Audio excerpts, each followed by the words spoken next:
Hello friends, coach विकास राज पर आप सभी का स्वागत है। आज हम बात करने वाले हैं the art of risk by Richard Harris book के बारे में। शुभम एक छोटे से शहर में रहने वाला, अपने काम में उलझा हुआ एक आम इंसान था। हर दिन ऑफिस जाना, शाम को घर लौटना और वीकेंड्स पर कुछ मौजमस्ती करना ही उसकी जिंदगी थी। लेकिन कहीं न कहीं वह खुद को खोया हुआ महसूस करता था। उसकी लाइफ में एक मोनोटोनी थी। एक दिन शुभम की नजर एक बुक स्टोर के बाहर रखी किताबों के ढेर पर पड़ी। उसकी आदत थी कि हर बार नए साल पर खुद से कोई न कोई रेजोल्यूशन लेता था। इस बार उसने तय किया था कि वह अपनी लाइफ में कुछ एडवेंचरस करेगा, लेकिन एडवेंचर कैसे लाना है यह उसे नहीं पता था। उसने किताबों पर नजर दौड़ाई। एक किताब का टाइटल उसे तुरंत आकर्षित कर गया, the art of risk, what we can learn from the world leading risk takers. उसने किताब उठाई और कुछ पन्ने पलटकर पढ़ने लगा। पहले कुछ पन्ने पढ़ने के बाद ही उसने तय कर लिया कि यह किताब उसे खरीदनी है। किताब खरीदकर वह उसी शाम अपने कमरे में आराम से बैठ गया। उसने टीवी बंद किया, फोन को साइलेंट मोड पर डाला और किताब पढ़ना शुरू किया। पहले चैप्टर का टाइटल था embrace carefully managed risk. Shubham ने सोचा, यार यह क्या बोरिंग सा टॉपिक है।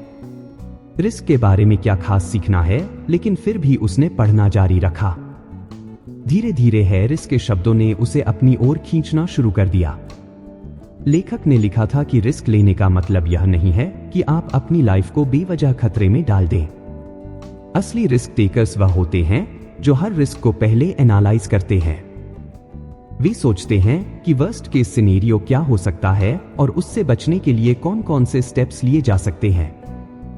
शुभम को अचानक याद आया कि एक बार कॉलेज के दिनों में उसके दोस्तों ने उसे बंजी जंपिंग के लिए बुलाया था। वह डर के मारे नहीं गया था, लेकिन उसका दोस्त अर्जुन गया था। उसने बाद में बताया था कि बंजी जंपिंग कंपनी ने पहले से हर तरह की सेफ्टी मेजर्स तैयार कर रखी थी। उस वक्त शुभम ने सोचा था कि अर्जुन पागल है, लेकिन अब वह समझ रहा था कि अर्जुन लापरवाह नहीं था। उसने कैलकुलेटेड रिस्क लिया था। शुभम को किताब पढ़ते पढ़ते ऐसा लगने लगा जैसे हैरिस उससे सीधा बात कर रहा हो। वह कह रहा था, शुभम, तुम अपनी लाइफ में कभी कोई रिस्क लेते ही नहीं हो। तुम हमेशा कंफर्ट जोन में रहते हो। लेकिन क्या तुमने कभी सोचा है कि अगर तुमने कैलकुलेटेड रिस्क लेना शुरू किया तो तुम्हारी लाइफ कितनी बदल सकती है। उसने पढ़ना जारी रखा।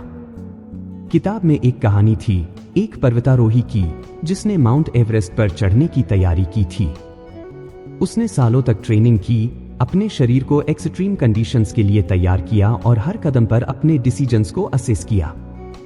उसने रिस्क लिया, लेकिन वह रिस्क प्लान था। यही वजह थी कि वह सफल हुआ। शुभम ने किताब बंद की और सोचा, क्या मैं भी अपनी लाइफ में ऐसा कुछ कर सकता हूं? उसने अपनी आंखें बंद की और खुद से पूछा, वह सबसे बड़ा डर क्या है जिसे मैं हमेशा अवॉइड करता हूं? जवाब तुरंत आया, फेलियर। मैं हर चीज इसलिए अवॉइड करता हूं क्योंकि मुझे डर लगता है कि मैं फेल हो जाऊंगा। लेकिन हैरिस तो यही कह रहा है कि फेलियर से डरने के बजाय मुझे उसे एनालाइज करना चाहिए। मुझे सोचना चाहिए कि वर्स्ट केस सिनेरियो क्या हो सकता है। अगर मैं खुद को उसके लिए प्रिपेयर कर लूं तो शायद मैं जीत जाऊं। उसने उसी वक्त फैसला किया कि वह अपनी जिंदगी में एक छोटा लेकिन मीनिंगफुल रिस्क लेगा। लेकिन कौन सा? उसने अपनी डायरी निकाली और उन चीजों की लिस्ट बनानी शुरू की जो वह हमेशा करना चाहता था, लेकिन डर की वजह से कभी कर नहीं पाया।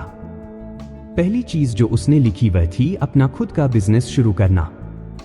शुभम को हमेशा से फोटो का शौक था और वह सोचता था कि अगर वह फ्रीलांस फोटोग्राफर बने तो उसकी क्रिएटिविटी को एक नई उड़ान मिलेगी। लेकिन फिर उसके मन में सवाल आता, अगर क्लाइंट न मिले तो? अगर मैं फेल हो गया तो? अगर मैं पैसे नहीं कमा पाया तो? लेकिन इस बार शुभम ने कुछ अलग किया। उसने अपनी लिस्ट के नीचे लिखा, what's the worst that could happen. उसने अपने वर्स्ट फियर्स लिखे। 1, क्लाइंट्स नहीं मिलेंगे। 2, फाइनेंशियली स्ट्रगल करना पड़ेगा। 3, लोग मजाक उड़ाएंगे। फिर उसने हर फियर को एड्रेस करना शुरू किया। उसने सोचा, अगर क्लाइंट्स नहीं मिलेंगे तो मैं शुरुआत में अपने दोस्तों और परिवार के लिए फ्री में शूट्स कर सकता हूं। इससे मेरा पोर्टफोलियो बनेगा। अगर फाइनेंशियल स्ट्रगल होगा तो मैं पार्ट टाइम जॉब कर सकता हूं। और अगर लोग मजाक उड़ाएंगे तो उन्हें करने दो। मेरी जिंदगी मेरे लिए है, उनके लिए नहीं। अब तक जो बातें सिर्फ उसकी सोच में थीं, वह पहली बार एक्शन में बदलने लगी। अगले दिन उसने अपनी सेविंग्स से एक डिसेंट कैमरा खरीदा। वह थोड़ा डर रहा था, लेकिन हैरिस के शब्द उसे मोटिवेट कर रहे थे। Confidence comes from preparation. उसने अपने शहर के एक छोटे से गार्डन में जाकर प्रैक्टिस शुरू की। उसने नेचर शॉट्स ली, बच्चों की कैंडिड फोटोज खींची और धीरे धीरे उसे लगा कि फोटोग्राफी उसकी कॉलिंग है। कुछ हफ्तों बाद उसके एक दोस्त की शादी थी। दोस्त ने कैजुअली कहा, शुभम, हमारे शादी के फोटोग्राफर ने लास्ट मिनट पर मना कर दिया। क्या तुम हमारी कुछ पिक्चर्स ले सकते हो? शुभम ने एक पल के लिए सोचा कि मना कर दे, लेकिन फिर उसने हैरिस की किताब का पहला लेसन याद किया, केयरफुली मैनेज रिस्क को स्वीकार करें। उसने खुद से कहा, तैयारी मैंने की है। वर्स्ट केस सिनेरियो क्या है? अगर फोटो अच्छी नहीं आई तो ये लोग मुझ पर चिल्लाएंगे, लेकिन कम से कम मुझे एक मौका मिलेगा सीखने का। उसने हाँ कहा और पूरे शादी में फोटोग्राफी की। जब उसने फोटो एडिट करके दोस्त को भेजी तो उनका रिस्पॉन्स एक्सपेक्टेड था। दोस्त ने कहा, शुभम, यह तो कमाल की है। तुमने प्रोफेशंस को भी पीछे छोड़ दिया।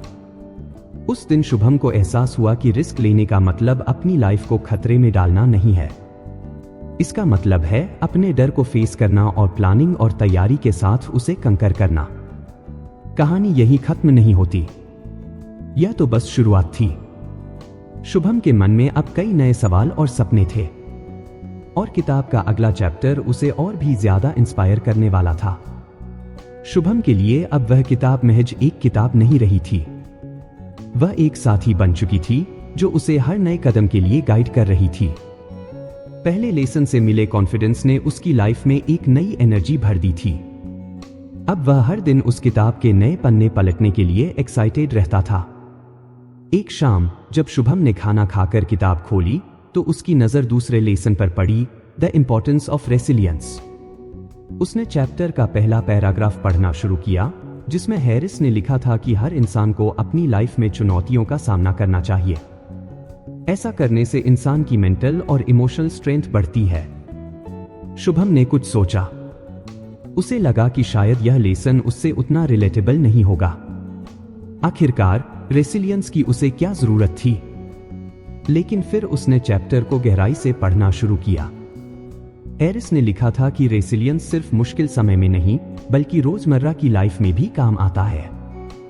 जब हम बार बार असफल होते हैं और फिर भी खड़े होते हैं, तब असली ताकत पैदा होती है। शुभम ने खुद से पूछा, क्या मेरी लाइफ में ऐसा कोई चैलेंज है जो मैंने फेस करने की कोशिश की हो और फेल हुआ हो? उसे तुरंत एक पुरानी घटना याद आई। कॉलेज के दिनों में उसने एक डिबेट कंपटीशन में हिस्सा लिया था। उसे अपनी बात पर पूरा भरोसा था, लेकिन जब वह स्टेज पर पहुंचा तो उसके पैर कांपने लगे, उसकी आवाज लड़खड़ाने लगी और वह अपनी पूरी स्पीच भूल गया। तब से उसने कभी भी पब्लिक स्पीकिंग की कोशिश नहीं की। उसे लगा कि वह इसके लिए बना ही नहीं है। लेकिन अब इस किताब ने उसकी सोच को कुछ बदल दिया था। उसने पढ़ा कि असफलताओं से भागने के बजाय हमें उनसे सीखने की कोशिश करनी चाहिए। यह हमारे आत्मविश्वास को बढ़ाती है। हैरिस ने एक पर्वतारोही की कहानी शेयर की थी, जिसने कई बार ऊंचाइयों पर चढ़ने की कोशिश की, लेकिन बार बार असफल हुआ। हर बार गिरने के बाद वह और मजबूत बनकर खड़ा हुआ और आखिरकार उसने चोटियों पर पहुंचने का सपना पूरा किया। शुभम को लगा कि अगर वह ऐसा कर सकता है तो मैं क्यों नहीं। उसने अपनी डायरी में लिखा, 1 पब्लिक स्पीकिंग में अच्छा बनना है। 2 हर हफ्ते एक नया चैलेंज लेना है। अगले दिन ऑफिस में एक मीटिंग थी। शुभम हमेशा कोशिश करता था कि बॉस की नजर उस पर न पड़े ताकि उसे कुछ बोलना न पड़े, लेकिन इस बार उसने खुद को चुनौती दी। जब बॉस ने पूछा कि कौन अपनी टीम का अपडेट देगा, तो शुभम ने धीरे से हाथ उठा दिया। सभी उसे देखकर चौंक गए। शुभम खुद भी नर्वस था। उसके हाथ पसीने से भीग रहे थे, लेकिन उसने मन ही मन सोचा, हैरिस ने कहा था कि डर को फेस करो। अगर आज फेल हुआ तो अगली बार बेहतर करूंगा, उसने अपनी बात रखना शुरू किया। शुरुआत में उसकी आवाज धीमी थी, लेकिन धीरे धीरे वह कॉन्फिडेंट हो गया। जब उसने खत्म किया तो बॉस ने मुस्कुराते हुए कहा, good job Shubham, that was clear and precise. उस दिन उसने पहली बार महसूस किया कि असफलता का डर अक्सर हमारी कल्पना में ही ज्यादा बड़ा होता है। असल में जब हम खुद को उस डर का सामना करने देते हैं तो वह इतना मुश्किल नहीं लगता। किताब में हैरिस ने रेसिलियंस को एक मसल की तरह बताया था। अगर आप इसे बार बार इस्तेमाल करेंगे तो यह और मजबूत होगा। शुभम ने इस एनालॉजी को दिल से समझ लिया था। उसने खुद को छोटे छोटे चैलेंज देना शुरू किया। एक दिन उसके दोस्त अर्जुन ने उसे ट्रैकिंग के लिए बुलाया। शुभम को ऊंचाइयों से डर लगता था। पहले उसने मना करना चाहा, लेकिन फिर उसे हैरिस की बात याद आई, कंफर्ट जोन्स हमें कमजोर बनाते हैं, बाहर निकलो और अपनी ताकत को पहचानो। शुभम ने अर्जुन के साथ ट्रैकिंग पर जाने का फैसला किया। ट्रैक का रास्ता आसान नहीं था। कहीं खड़ी चढ़ाई थी तो कहीं पत्थरों से भरा हुआ संकरा रास्ता। एक जगह आकर उसका डर हावी होने लगा। उसके पैर कांप रहे थे और उसे लग रहा था कि वह गिर जाएगा। लेकिन तभी अर्जुन ने उसे समझाया, देख, अगर गिरने का डर है तो बस एक एक कदम पर फोकस कर। पूरी ऊंचाई मत देख, बस अगले कदम पर ध्यान दे। यह सुनकर शुभम ने धीरे धीरे चढ़ाई शुरू की। हर कदम पर उसका डर कुछ कम होता गया। जब वह ऊपर पहुंचा और चारों तरफ का नजारा देखा तो उसे ऐसा लगा जैसे उसने अपने डर को पीछे छोड़ दिया हो। ट्रैक से वापस आते वक्त उसे महसूस हुआ कि रेसिलियंस का मतलब सिर्फ फिजिकल स्ट्रेंथ नहीं बल्कि मेंटल स्ट्रेंथ भी है। अगर उसने बीच रास्ते में हार मान ली होती तो वह कभी भी उस खूबसूरत नजारे को नहीं देख पाता। अब शुभम की सोच बदल चुकी थी। वह हर छोटी या बड़ी चुनौती को एक अपॉर्चुनिटी की तरह देखने लगा। उसने अपनी फोटोग्राफी को और सीरियसली लेना शुरू कर दिया। कुछ लोग उसके काम की तारीफ करते थे तो कुछ उसकी आलोचना। पहले वह आलोचना से परेशान हो जाता था, लेकिन अब वह इसे एक सीखने का मौका मानता था। कुछ महीनों बाद एक बड़ा फोटोग्राफी कॉन्टेस्ट हुआ। शुभम को लगा कि यह उसके लिए एक बेहतरीन मौका हो सकता है, लेकिन कंपटीशन में नामी फोटोग्राफर्स हिस्सा ले रहे थे। उसे लगा कि वह शायद उनके सामने टिक नहीं पाएगा। लेकिन फिर उसे हैरिस की किताब का दूसरा लेसन याद आया, सबसे बुरा यही होगा कि मेरा नाम लिस्ट में नहीं आएगा, लेकिन मैं जो सीखूंगा वह मुझे और आगे बढ़ाएगा। शुभम ने अपनी सबसे बेहतरीन फोटो भेजी। जब रिजल्ट आया तो उसका नाम विनर्स की लिस्ट में नहीं था। उसे कुछ निराशा हुई, लेकिन उसने हार मानने के बजाय उस कंपटीशन के जजों का फीडबैक मांगा। जब फीडबैक मिला तो उसने देखा कि उसकी फोटो में लाइटिंग और कंपोजिशन में सुधार की जरूरत थी। उसने उसी दिन से उन चीजों पर काम करना शुरू किया। हर दिन प्रैक्टिस की। उसने छोटे छोटे लोकल इवेंट्स की फोटोग्राफी शुरू की और हर बार बेहतर होने की कोशिश की। किताब का यह लेसन अब उसकी जिंदगी का हिस्सा बन चुका था। उसने महसूस किया कि रेसिलियंस सिर्फ बड़ी असफलताओं के लिए नहीं बल्कि हर रोज की छोटी छोटी चुनौतियों के लिए भी जरूरी है। कहानी अब यहां तक पहुंच चुकी थी कि शुभम हर दिन एक बेहतर वर्जन बनने की कोशिश कर रहा था। लेकिन हैरिस की किताब के बाकी लेसन्स भी उसे कुछ और सिखाने वाले थे। शुभम की लाइफ में अब जैसे एक नया अध्याय खुल चुका था। हर दिन वह खुद को कुछ और एक्सप्लोर करता। हर बार जब उसे किसी मुश्किल का सामना करना होता तो वह किताब का कोई ना कोई लेसन याद करता और उससे सीखने की कोशिश करता। अब वह किताब उसके लिए सिर्फ एक गाइड नहीं बल्कि एक दोस्त बन चुकी थी। एक शाम जब ऑफिस से लौटते वक्त बारिश हो रही थी, शुभम ने सोचा कि आज वह किताब का तीसरा लेसन पढ़ेगा। घर पहुंचकर उसने गर्म चाय बनाई और अपने पसंदीदा कोने में बैठ गया। उसने किताब के तीसरे लेसन को पढ़ना शुरू किया, understanding the line between recklessness and courage. पहले पैराग्राफ में ही हैरिस ने एक सवाल पूछा था, क्या आपने कभी सोचा है कि आपकी लाइफ में ऐसी कौन सी चीजें हैं जिन्हें आप बिना सोचे समझे कर देते हैं और कौन सी चीजें हैं जो आप डर की वजह से कभी करने की हिम्मत नहीं जुटा पाते? शुभम को यह सवाल काफी इंट्रिगिंग लगा। उसने खुद से पूछा, क्या मैं कभी रेकलेस रहा हूं या फिर मैं हमेशा इतना कॉशियस रहता हूं कि करेज दिखाने का मौका ही नहीं देता? एरिस ने लिखा था कि करेज और रेकलेसनेस के बीच बहुत बारीक रेखा होती है। कई बार हम दूसरों के एक्शंस को रेकलेस मान लेते हैं, जबकि उनके लिए वह कैलकुलेटेड रिस्क होते हैं। यह सब इंसान के माइंडसेट और प्रिपरेशन पर निर्भर करता है। शुभम को अचानक अपने दोस्त अर्जुन की याद आई। अर्जुन वही था जिसने उसे ट्रैकिंग पर ले जाने की जिद की थी। अर्जुन अक्सर हाई रिस्क एडवेंचर्स करता रहता था, paragliding, sky diving, scuba diving. Shubham को हमेशा लगता था कि अर्जुन बेवजह अपनी जान खतरे में डालता है। लेकिन अब उसे एहसास हुआ कि शायद अर्जुन रेकलेस नहीं था, बल्कि वह करेज दिखा रहा था और अपनी बाउंड्रीज एक्सप्लोर कर रहा था।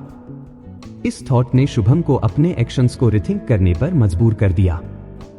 उसने सोचा, मैं अपने डर को कवर अप करने के लिए दूसरों के करेज को रेकलेस मानता हूं।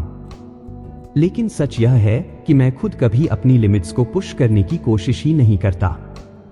अगले कुछ दिन शुभम ने इंट्रोस्पेक्शन में बिताए। उसने अपनी डायरी में 2 कॉलम बनाए।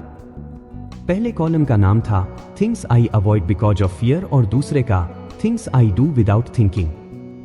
पहले कॉलम में उसने लिखा 1 ऊंचाई, 2 पब्लिक स्पीकिंग, 3 अपना बिजनेस शुरू करना। दूसरे कॉलम में उसने लिखा 1 हर बार इंपल्सिव डिसीजन लेना, 2 कभी कभी बिना सोचे पैसे खर्च करना, 3 कुछ चीजें सिर्फ इसलिए करना क्योंकि दूसरे लोग कर रहे हैं। शुभम ने देखा कि उसकी जिंदगी का बड़ा हिस्सा या तो डर से चल रहा था या फिर बिना सोचे समझे लिए गए डिसीजन से। वह न तो कैलकुलेटेड रिस्क ले रहा था, न ही करेज असली अपनी लाइफ को एक्सप्लोर कर रहा था। किताब में हैरिस ने एक कहानी शेयर की थी, एक स्टंट पायलट की। वह पायलट हर दिन अपनी जान को खतरे में डालता था, लेकिन हर स्टंट से पहले वह मेटिकुलसनेस और इमरजेंसी लैंडिंग ऑप्शंस को एनालाइज करता था।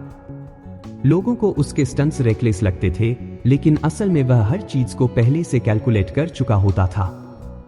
शुभम को इस कहानी से काफी कुछ समझ में आया। उसने सोचा कि उसे भी अपनी लाइफ में करेज और रेकलेसनेस के बीच का फर्क समझना होगा। उसे अपनी बाउंड्रीज को एक्सप्लोर करना होगा, लेकिन पूरी प्लानिंग के साथ। इस थॉट को एक्शन में बदलने का पहला मौका उसे उसी हफ्ते मिला। ऑफिस में उसकी टीम को एक नए प्रोजेक्ट पर काम करने के लिए कहा गया। प्रोजेक्ट का लीड बनने का मौका था, लेकिन इसके लिए काफी रिस्क भी था। अगर प्रोजेक्ट फेल हो जाता तो पूरी टीम को नुकसान होता। शुभम ने पहले सोचा कि यह काम किसी और को करने देना चाहिए, लेकिन फिर उसने खुद से कहा, क्या यह डर मुझे पीछे खींच रहा है? क्या मैं इसे रेकलेस डिसीजन मान रहा हूं, जबकि यह एक कैलकुलेटेड रिस्क हो सकता है? उसने इस बार प्रोजेक्ट लीड बनने का फैसला किया। उसने अपनी टीम के साथ मिलकर पूरी प्लानिंग की, हर छोटे बड़े खतरे को असेस किया। जब प्रोजेक्ट शुरू हुआ तो उसकी मेहनत साफ झलक रही थी। शुरुआत में कई चैलेंज आए। कुछ लोग उसके डिसीजन से सहमत नहीं थे, लेकिन शुभम ने हर फीडबैक को कामली लिया और चीजों को एडजस्ट किया। आखिरकार वह प्रोजेक्ट समय पर पूरा हुआ और कंपनी को अच्छा प्रॉफिट भी हुआ। उस दिन शुभम ने सीखा कि करेज का मतलब सिर्फ बड़ा रिस्क लेना नहीं होता।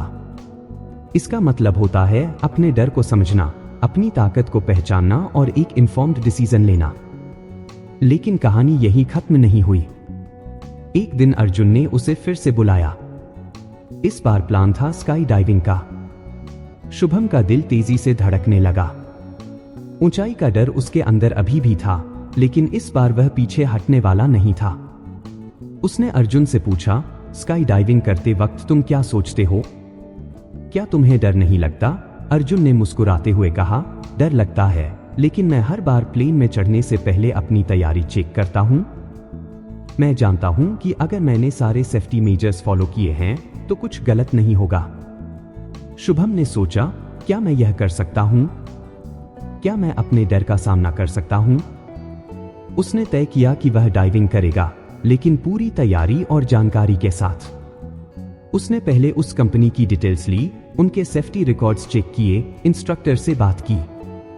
जब उसे यकीन हो गया कि यह एक कैलकुलेटेड रिस्क है, तभी उसने हाँ कहा। जब प्लेन से जंप करने का वक्त आया तो उसका दिल जोर से धड़क रहा था। लेकिन जैसे ही उसने खुद को हवा में महसूस किया, वह डर गायब हो गया। वह सिर्फ उस पल को जी रहा था।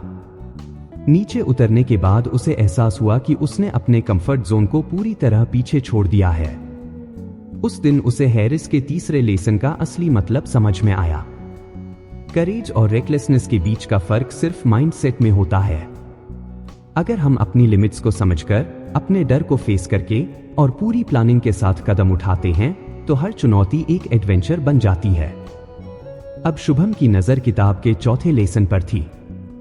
उसने महसूस किया कि हर चैप्टर उसे उसकी लाइफ के एक नए पहलू से परिचित करा रहा है और वह इसके लिए पूरी तरह तैयार था। शुभम अब पूरी तरह से इस किताब के लेसन्स को अपनी लाइफ में उतारने में जुटा हुआ था। हर नया चैप्टर उसे ऐसा महसूस कराता जैसे यह किताब खास उसी के लिए लिखी गई हो।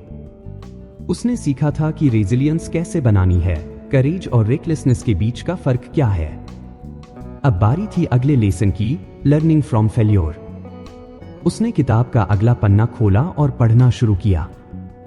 हैरिस ने लिखा था, failure isn't the opposite of success, it's a stepping stone toward it. If you are not failing occasionally, you are probably not challenging yourself enough.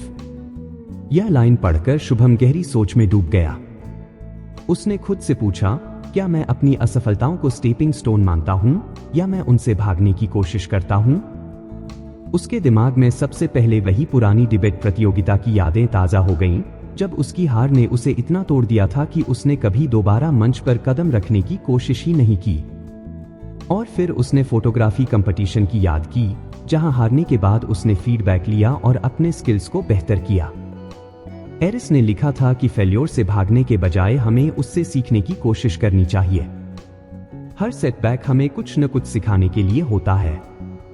सबसे बड़े रिस्क टेकर्स ने अपनी असफलताओं से ही अपने कौशल को निखारा है। शुभम ने सोचा कि उसे अपनी असफलताओं को दस्तावेज करना शुरू करना चाहिए। उसने अपनी डायरी उठाई और लिखा, एक फेल्योर, डिबेट प्रतियोगिता में हार। लेसन लर्नड, तैयारी में कमी और नर्वसनेस से कैसे निपटना है।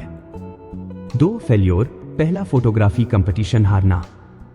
लेसन लर्नड, लाइटिंग और कंपोजिशन में सुधार करना। उसने सोचा, जब भी कोई असफलता हो तो उसे सिर्फ एक हार के रूप में नहीं देखना चाहिए, बल्कि एक अनुभव के रूप में देखना चाहिए। कुछ दिनों बाद ऑफिस में एक बड़ी प्रेजेंटेशन थी।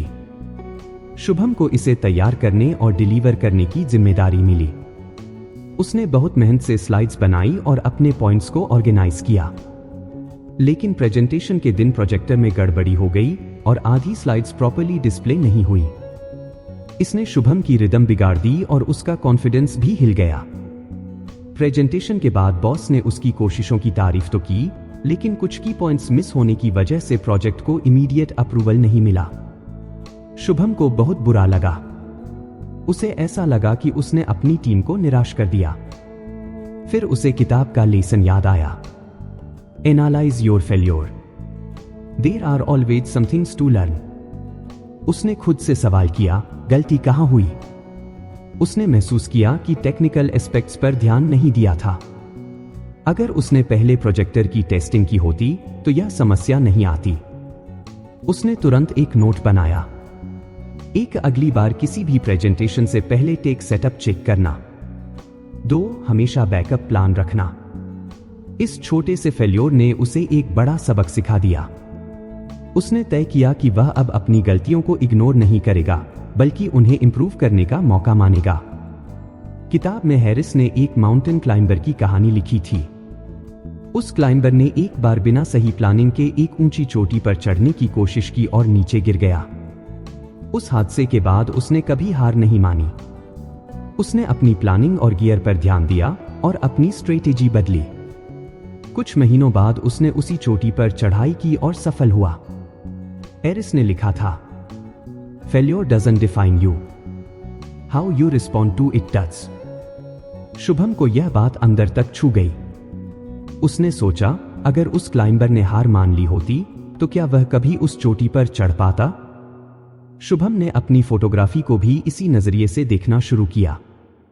उसने लोकल एग्जीबिशन में अपनी तस्वीरें लगानी शुरू की। एक एग्जीबिशन में एक व्यक्ति ने उसकी तस्वीर की आलोचना की और कहा, यह कंपोजिशन कुछ वीक है, बैकग्राउंड ज्यादा डिस्ट्रैक्ट कर रहा है। पहले शुभम को कुछ बुरा लगा, लेकिन फिर उसने उस क्रिटिसिज्म को पॉजिटिवली लिया। उसने अगले हफ्ते सिर्फ कंपोजिशन पर काम किया। उसने कई बार फेल किया, लेकिन हर बार उससे कुछ नया सीखा। धीरे धीरे उसकी तस्वीरें और बेहतर होने लगी। संगीत। एक दिन अर्जुन फिर से उसके पास आया। इस बार उसने शुभम को एक साइकिलिंग मैराथन में भाग लेने के लिए कहा। 100 किलोमीटर का रास्ता था और शुभम को साइकिलिंग का ज्यादा अनुभव नहीं था। उसे डर लग रहा था कि वह शायद यह चैलेंज पूरा नहीं कर पाएगा। लेकिन उसने सोचा, अगर मैं फेल हुआ तो क्या? कम से कम मुझे अपनी लिमिट्स का पता चलेगा और मैं अगली बार बेहतर कर पाऊंगा। उसने मैराथन में भाग लेने का फैसला किया। मार्ग काफी कठिन था। बीच में शुभम को लगा कि वह शायद फिनिश लाइन तक नहीं पहुंच पाएगा, लेकिन उसने अपने आप से कहा, यह फेलियर नहीं है, यह एक प्रोसेस है। हर पेडल मुझे कुछ और मजबूत बना रहा है। वह मैराथन पूरा तो नहीं कर पाया, लेकिन उसने 75 किलोमीटर का सफर तय किया। उसके घुटने दर्द कर रहे थे, लेकिन उसका दिल गर्व से भरा हुआ था। उसने अर्जुन से कहा, मैं भले ही आज फिनिश लाइन तक नहीं पहुंचा, लेकिन अगली बार जरूर पहुंचूंगा। आज मैंने सीखा कि मेरे एंड्योरेंस को इंप्रूव करने की जरूरत है। हैरिस ने किताब में लिखा था, the most successful people are not afraid to fail, they are afraid of not trying at all. यह बात शुभम के दिल में बस गई।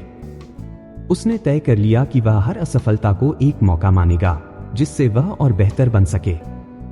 कुछ महीनों बाद उसने फोटोग्राफी का एक बड़ा कंपटीशन फिर से ज्वाइन किया। इस बार उसकी तस्वीरों को एडमायर किया गया, लेकिन शुभम जानता था कि यह जीत उसकी असफलताओं की वजह से ही मुमकिन हो पाई है। अगर उसने हार मान ली होती तो शायद वह यहां तक नहीं पहुंच पाता। शुभम की कहानी अब वहां पहुंच चुकी थी जहां फेलियर उसका डर नहीं बल्कि उसका मेंटर बन चुका था। लेकिन हैरिस की किताब में अभी और भी कई लेसन्स थे और शुभम जानता था कि वह हर एक से कुछ नया सीखने वाला था। शुभम के जीवन में अब किताब द आर्ट ऑफ रिस्क न सिर्फ एक पढ़ाई का साधन थी, बल्कि उसकी जिंदगी बदलने वाली गाइड बन चुकी थी। हर नया लेसन उसे उसकी लाइफ के किसी न किसी हिस्से को समझने और सुधारने का मौका देता था। अब वह किताब के अगले अध्याय पर आया, जिसका शीर्षक था the value of community and shared experience. इस अध्याय की शुरुआत एक पंक्ति से होती थी जो शुभम को सीधे दिल में लगी, कोई अकेले सफल नहीं होता। Behind every great adventurer or risk taker is a strong community that lifts them up. Shubham ने गहरी सांस ली और सोचा, क्या मेरी जिंदगी में ऐसी कोई कम्युनिटी है? क्या मेरे पास ऐसे लोग हैं जो मुझे सपोर्ट करते हैं, जिनसे मैं सीख सकता हूं? किताब में हैरिस ने कई रिस्क टेकर्स की कहानियां साझा की थीं, जिन्होंने अपने अनुभव साझा करके न केवल दूसरों की मदद की, बल्कि खुद को भी बेहतर बनाया। उनमें से एक कहानी एक रॉक क्लाइंबर की थी जो हमेशा अकेले क्लाइंब्स करता था। लेकिन एक बार उसने देखा कि उसकी एक साथी क्लाइंबर जो कम एक्सपीरियंस थी, उसे देखकर बेहतर बन रही थी। उन्होंने मिलकर क्लाइंबिंग की और एक दूसरे से सीखते हुए एक बड़ी चोटी पर चढ़ने में कामयाबी हासिल की। शुभम को यह कहानी बहुत रिलेटेबल लगी। उसने महसूस किया कि वह हमेशा अपने चैलेंज अकेले ही फेस करने की कोशिश करता है, चाहे वह ऑफिस की समस्या हो, फोटोग्राफी का कोई प्रोजेक्ट हो या लाइफ के किसी और पहलू का डर। उसे एहसास हुआ कि शायद वह दूसरों की मदद लेने से कतराता है। उस दिन उसने तय किया कि अब वह अपने आसपास के लोगों से जुड़ने की कोशिश करेगा। उसने अपने फोटोग्राफी ग्रुप में ज्यादा एक्टिवली पार्टिसिपेट करना शुरू किया। वहां उसने कई नए लोगों से मुलाकात की, जिनके पास अलग अलग पर्सपेक्टिव्स और टेक्निक्स थी। एक दिन उस ग्रुप ने एक आउटडोर फोटोग्राफी ट्रिप प्लान किया। यह एक अर्बन विलेज में जाना था, जहां लाइट और शैडो का खेल काफी चैलेंजिंग था। पहले शुभम को लगा कि वह अकेले ही इस ट्रिप पर जाएगा और अपनी तस्वीरें क्लिक करेगा, लेकिन उसने खुद से कहा, अगर मैं दूसरों के साथ रहूंगा तो शायद कुछ नया सीखने को मिलेगा। वहां पहुंचने के बाद शुभम ने देखा कि हर फोटोग्राफर का अपना एक अलग तरीका था। कोई कंपोजिशन पर ध्यान दे रहा था, तो कोई सिर्फ ब्लैक एंड व्हाइट शॉट्स ले रहा था। शुभम ने उनसे बात की और उनकी टेक्निक्स को ऑब्जर्व किया। उसने महसूस किया कि उनके साथ काम करने से उसकी खुद की सोच और फोटोग्राफी स्टाइल में काफी सुधार हो सकता है। उस दिन एक सीनियर फोटोग्राफर ने उसे एक छोटी सी सलाह दी, कभी कभी तस्वीर में इम्परफेक्शन ही उसे खास बनाती है। हर बार सिमेट्री या परफेक्शन के पीछे मत भागो। यह सुनकर शुभम के दिमाग में एक नया पर्सपेक्टिव आया। उसने उस दिन कुछ इम्परफेक्ट लेकिन पावरफुल तस्वीरें क्लिक की जो बाद में काफी सराही गईं। हैरिस ने किताब में लिखा था, a community is not just safety net, it's a source of inspiration and growth. यह लाइन शुभम के दिमाग में बार बार गूंज रही थी। उसने महसूस किया कि उसकी लाइफ में सिर्फ प्रोफेशनल कम्युनिटी ही नहीं बल्कि पर्सनल सपोर्ट सिस्टम भी जरूरी है। उसने अपने दोस्तों के साथ ज्यादा वक्त बिताना शुरू किया। अर्जुन के साथ उसने अपने डर और फेलियर पर खुलकर बात की। अर्जुन ने उसे अपनी कुछ असफलताओं के बारे में बताया और कहा, शुभम, तुम्हें पता है मैं भी हर बार सक्सेसफुल नहीं होता, लेकिन जब मेरे पास मेरे दोस्तों का सपोर्ट होता है तो हर फेलियर मुझे कम दर्द देता है। शुभम ने सोचा कि वह हमेशा अपनी समस्याओं को अकेले ही हल करने की कोशिश करता रहा है, लेकिन शायद यह वक्त था कि वह दूसरों को अपनी लाइफ में शामिल करे। कुछ समय बाद ऑफिस में एक नया प्रोजेक्ट आया। यह कोलैबोरेटिव प्रोजेक्ट था जिसमें कई डिपार्टमेंट्स को साथ मिलकर काम करना था। शुभम को इसमें टीम का हिस्सा बनाया गया। पहले वह कुछ हिचकिचा रहा था क्योंकि वह अक्सर सोलो काम करने का आदी था, लेकिन इस बार उसने कॉन्शियसली टीम में घुलने मिलने की कोशिश की। उसने महसूस किया कि हर कोई अपनी अपनी स्ट्रेंथ लेकर आया था। कोई नंबर्स में अच्छा था तो कोई क्रिएटिव आइडियाज में। शुभम ने देखा कि टीम के साथ काम करने से न सिर्फ उसका काम आसान हुआ बल्कि उसे अपने वीकनेसेस पर भी काम करने का मौका मिला। प्रोजेक्ट खत्म होने के बाद शुभम को बॉस ने बुलाकर कहा, इस बार टीम वर्क की वजह से हमारा प्रोजेक्ट इतना स्मूथ चला। शुभम, तुमने टीम को जोड़े रखने में अहम भूमिका निभाई। उसने महसूस किया कि अकेले काम करना उसे शायद इतना प्रोडक्टिव और इम्पैक्टफुल नहीं बना पाता। किताब में हैरिस ने एक और महत्वपूर्ण बात कही थी, shared experience creates strong bonds. Shubham ने इसे अपनी लाइफ में अप्लाई करने का फैसला किया। उसने अर्जुन के साथ वीकेंड ट्रेक्स शुरू किए। उनके साथ और लोग भी जुड़ने लगे। हर ट्रेक पर कोई न कोई नई समस्या आती जिसे वे मिलकर हल करते। एक बार वे एक कठिन रास्ते पर फंस गए। बारिश शुरू हो गई थी और उन्हें नहीं पता था कि आगे का रास्ता कैसे तय करना है। अर्जुन ने सबको कल्म किया और टीम के साथ मिलकर आगे का रास्ता तय किया। उस दिन शुभम ने सीखा कि जब लोग एक साथ आते हैं तो किसी भी मुश्किल का हल निकाला जा सकता है। धीरे धीरे शुभम की जिंदगी में एक बड़ा बदलाव आने लगा। उसने महसूस किया कि वह अब ज्यादा कॉन्फिडेंट, ओपन और कनेक्टेड महसूस कर रहा है। एक दिन जब वह अपने फोटोग्राफी ग्रुप के साथ बैठा था तो किसी ने उससे पूछा, शुभम, तुम्हारी फोटोग्राफी में अब एक अलग डेप्थ क्यों नजर आती है? शुभम ने मुस्कुराकर जवाब दिया, क्योंकि अब मैं अकेले नहीं सीखता, मैं दूसरों के साथ सीखता हूं। उनकी कहानियां, उनके अनुभव मेरी तस्वीरों में झलक हैं। उस दिन उसे हैरिस के इस लेसन का असली मतलब समझ में आया। कम्युनिटी सिर्फ एक सपोर्ट सिस्टम नहीं होती, यह एक मिरर होती है जो हमें हमारी असली क्षमता दिखाती है। अब शुभम अगले लेसन को पढ़ने के लिए तैयार था। उसे पता था कि यह किताब उसे हर बार एक नई दिशा दिखाएगी और उसकी जिंदगी को और बेहतर बनाएगी। शुभम की जिंदगी अब पूरी तरह से बदल चुकी थी। हर नए दिन के साथ वह खुद को बेहतर और मजबूत महसूस करता था। किताब द आर्ट ऑफ रिस्क का हर लेसन उसकी जिंदगी में नई रोशनी लेकर आ रहा था। हैरिस के अगले lesson, the value of community and shared experience, ने उसकी सोच को और गहराई दी। शुभम ने महसूस किया कि हर बार जब वह दूसरों के साथ जुड़ता है, उनकी कहानियों को सुनता है या उनके अनुभवों से सीखता है, तो वह खुद को अधिक समृद्ध और सक्षम पाता है। पहले जो चुनौतियां उसे पहाड़ की तरह लगती थीं, अब वे केवल रास्ते के पत्थर बनकर रह गई थीं। फोटोग्राफी ग्रुप की उस ट्रिप के बाद उसने हर बार दूसरों के साथ मिलकर काम करने का प्रयास किया। अब वह हर प्रोजेक्ट और हर चैलेंज को शेयर्ड एक्सपीरियंस के रूप में देखता था। उसने सीखा कि एक टीम में हर किसी की ताकत और कमजोरी अलग होती है और जब लोग अपनी ताकत को मिलाते हैं तो असंभव काम भी मुमकिन हो जाते हैं। ऑफिस में एक बड़ा प्रेजेंटेशन था। इस बार शुभम अकेले नहीं था। उसने अपने सहयोगियों से पहले से ही बातचीत की, फीडबैक लिया और प्रेजेंटेशन के हर पहलू को टीम के साथ मिलकर तैयार किया। जब प्रेजेंटेशन खत्म हुआ तो शुभम को सिर्फ अपने काम की ही नहीं बल्कि पूरी टीम की प्रशंसा मिली। उसने महसूस किया कि एक अकेले इंसान की तुलना में एक पूरी टीम का इम्पैक्ट कहीं ज्यादा होता है। शुभम की पर्सनल लाइफ में भी इस बदलाव का असर दिखने लगा। अर्जुन के साथ वीकेंड ट्रैक्स अब उनकी दोस्ती को और गहरा कर रहे थे। हर ट्रैक पर वे मिलकर छोटी बड़ी समस्याओं का समाधान निकालते। एक बार जब उनके साथ एक नया सदस्य जुड़ा जिसने पहली बार ट्रैकिंग की थी, तो अर्जुन और शुभम ने उसे रास्ता दिखाने और हिम्मत देने में मदद की। उस दिन शुभम को महसूस हुआ कि सिर्फ सीखना ही नहीं, दूसरों को सिखाना और सपोर्ट करना भी उतना ही महत्वपूर्ण है। एरिस ने लिखा था, shared experience create not just memories but lessons that last life time. Shubham अब इन शब्दों को पूरी तरह समझ चुका था। एक दिन जब शुभम अपने पुराने दिनों के बारे में सोच रहा था तो उसे याद आया कि वह पहले खुद को कितना अकेला महसूस करता था।